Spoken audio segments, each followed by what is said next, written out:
Chapter 16. If anyone that rainy afternoon in Montmorency Gardens had been watching from just behind the statue of the laughing goat, in the farthest corner amid the brambles and holly bushes, they would have witnessed a most extraordinary sight. They would have seen a great silver horse, almost invisible against the grey clouds, gliding down out of the sky on huge soundless wings.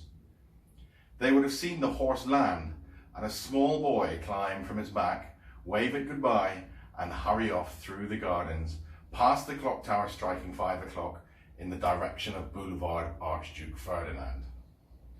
And if they had stayed a moment longer, they would have seen the horse flap its great mechanical wings, take off again and soar away as soundlessly as it had arrived, back towards the distant mountains. But on that rainy day in Montmorency Gardens, nobody did see it, for the very simple reason that there was nobody there. Back at the Archduke Ferdinand apartment building, Fergus fumbled for his keys and opened the front door. The coast seemed clear. He tiptoed across the marble hall, past the letterboxes and up the stairs to the first floor. It was all quiet. He crept around the corner, on up to the second floor, and was just about to continue to the third floor when the door behind him opened. Arturo Squeegee poked his head out. "Hello, Fergus, old chap," he said, the toupee on his head sticking up like the back of a snarling dog. "Haven't seen that dratted cat, have you?" "No, sorry," said Fergus, hurrying up the stairs. "No need to apologise, old man," Arturo called after him. Fergus reached the third floor and went on up to the fourth. Reaching his front door, he put his key in the lock and let himself in. No sooner had he set foot inside than his mother's voice called out from the sitting room, "Fergus? Fergus, is that you?" "Yes, Mum," Fergus replied. "You didn't wave to me this morning," she said. "Did you have a good day at school?" Fergus came through to the sitting room. His mother was sitting cross-legged on the floor, busy making a long paper chain of penguins. "Sorry," he said. "I had a lot on my mind, but yes, I had a very good day." "Look what the fateful voyage trading company sent this time, Fergus," his mother laughed. "Penguin paper chains! And another really big money order. And the nicest letter. It said I was their most reliable worker." Fergus smiled. "Oh, look at you, Fergus," she said, noting him properly for the first time. "You're soaked through. Go and get changed and I'll make us some hot chocolate. It's new," she added. "You'll never guess what it's got in it. Macadamia nuts." Fergus smiled sleepily and went to his room. There he changed out of his wet clothes and lay on the bed, his uncle's parting words ringing round his head. "You must go to school tomorrow," Uncle Theo had told him, "and warn your friends. Then you must all leave and never go back. Above all, Fergus, my dear boy, don't breathe a word of this to your mother. She mustn't be upset." "I won't," Fergus had promised, climbing onto the flying horse. "Farewell, Fergus," Uncle Theo had called. "It has been lovely meeting you, and remember, I'm always here if you need me." When Mrs. Crane came in with a mug of hot chocolate, she found her son fast asleep on his quilt. "Good night, Fergus," she whispered and kissed his forehead. "Sweet dreams." Chapter 17. Beep, beep, beep, beep, beep, beep, beep, beep. Fergus awoke to the sound of his alarm clock. He'd been having the strangest dream. He'd been on stage with Eugenie Beecham singing Daisy's Lament when Captain Claw, riding an elephant, had burst into the theatre and chased him around Montmorency Gardens. He'd only escaped by disguising himself as Pepe, Antonio the hurdy-gurdy man's monkey, by wearing Arturo Squeegee's toupee on his head. Luckily, just as Prince Caspian arrived and leaped at him, claws glinting, the alarm had gone off. Beep, beep, beep. Fergus switched it off, climbed out of bed and hurriedly got dressed. He had to get to school to warn his classmates. He picked up his backpack, then dropped it again. He wouldn't be needing it or practical potholing for beginners. He rushed downstairs and into the kitchen. Propped up against his old lunchbox was a note from his mother. Can't find new lunchbox. What have you done with it? Use old one today. Love, Mum. He wouldn't be needing a lunchbox either, Fergus thought as he dashed down the stairs. He reached the front door just as Miss Jemima Gum was wheeling her canaries in from the morning constitutional in Montmorency Gardens. I saw the funniest thing yesterday afternoon, she said in answer to Fergus's cheery "Good morning." I was walking along past Montmorency Gardens when I saw the strangest bird you ever did see, high in the sky and circling the clock tower.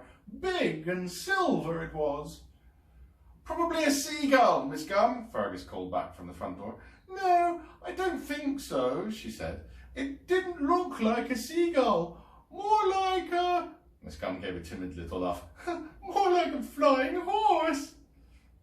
Fergus waved to his mother through Beta Becker's window and then ran full pelt down Boulevard Archduke Ferdinand, across the junction and on past the theatre and a big billboard crammed with reviews. The Cycling Fish, it read. What the critics say. Eugenie Beecham as Daisy is a triumph. Montmorency Gazette. I laughed till I cried, then cried till I laughed. Harbour Journal and Advertiser. The Elephant is as thrilling as ever. Bayside Observer. On through the alleys Fergus ran, down to the canal side and past Cyclops Point. Perhaps it was the running, perhaps it was the lack of breakfast or the excitement of the last few days, but as he raced towards the quayside, Fergus began to get a distinctly strange, fluttery feeling in the pit of his stomach.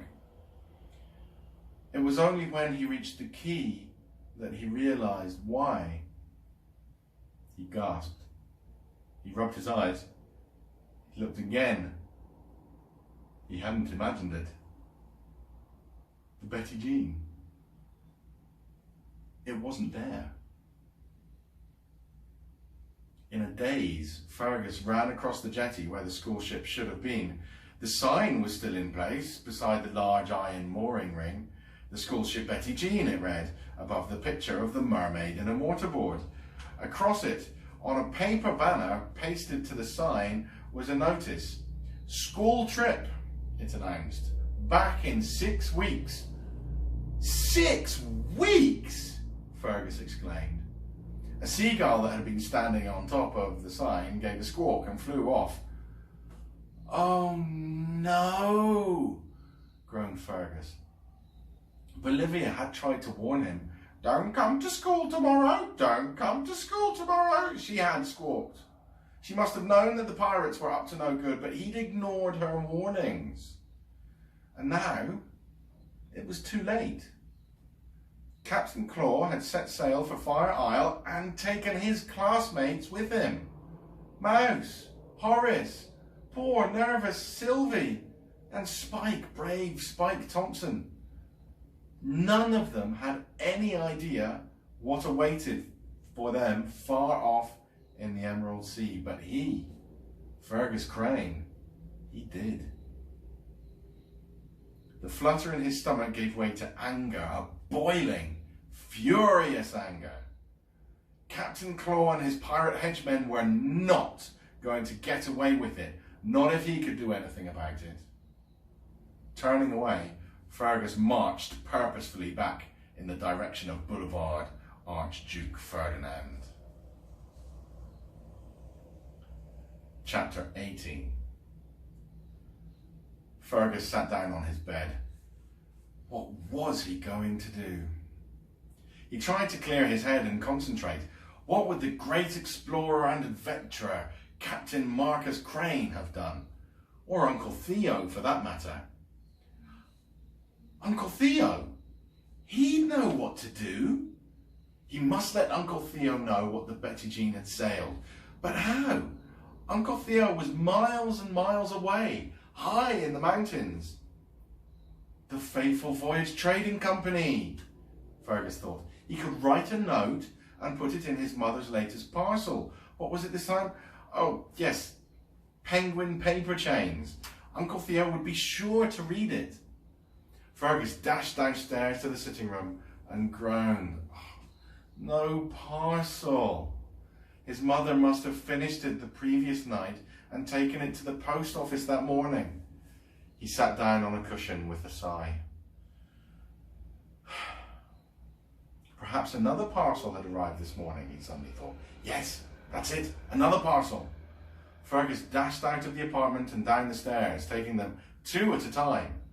Down in the chilly marble hallway, he skidded to a stop in front of the letterboxes. His heart sank. There was nothing there either. He was about to turn away when the front door opened and in swept Eugenie Beecham in a huge floppy hat and large black glasses. In her arms was a stack of newspapers. "Fergus, darling," she drawled. "Look, the notices. They love me. I'm a triumph. It says so. Look, here in the Montmorency Gazette." She flapped a paper at Fergus as she swept past. Fergus gave a half-hearted smile. "You must come to a performance, Fergus," Miss Beecham called back. "You and that delicious mother of yours. I'll reserve a box just for you," she said, climbing the stairs. "What did you say?" said Fergus, his brow furrowing. "I said you must come to a performance of the cycling fish with—" "No, after that," said Fergus. "I said I'll reserve a box." "The box!" shouted Fergus. "Of course, the box!" It was still in the pocket of his jacket. He would be able to send word to Uncle Theo after all. Fergus dashed back up the stairs, past an astonished Miss Beecham. "Fergus, are you quite all right?" she called up after him. "I'm fine now, thank you, Miss Beecham," Fergus called back as he reached his apartment door and rushed inside. Back in his bedroom, he found his jacket hanging on the hook on the back of his door. With trembling fingers, he reached into the pocket. His hands closed over the little box. He pulled it out gently and looked at it. The damaged wing hung limply on one side, but the other one looked fine, and the key was still in place. Fergus put the box on his table and turned on his lamp. Examining the wing closely, he noticed that several of the tiny struts beneath its papery surface had been snapped.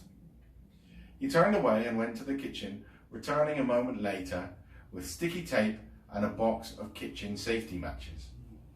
Carefully taking a match and snapping it to the right length, he fashioned a small splint, which he painstakingly attached to the underside of the wing with the sticky tape.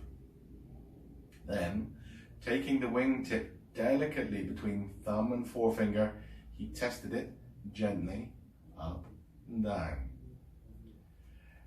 It was certainly better than it had been, but there was only one way to find out whether or not it would fly. Fergus pressed the top of the box and the little silver pencil popped up. He tore out the title page of Practical Potholing for Beginners, took the pencil and began writing beneath the title. "Dear Uncle Theo, the Betty Jean has sailed. I must save my friends. What can I do? Please help. Signed, your long-lost nephew, Fergus." He folded the paper, popped it inside the little box and clicked the door shut. Then, turning it over, he wound the key until it would turn no more. All Fergus could do now was hope. He crossed to the window, opened it, and released the little box just as the clock in Montmorency Garden was striking 10 o'clock. The tiny wings of the box beat a little lopsidedly, Fergus had to admit, but the makeshift splint seemed to be working. On the brave little box flew, high above the town, and on towards the far-off mountains until Fergus lost sight of it. With a heavy sigh, he flopped down onto his bed, put his arms behind his head, and settled down to wait.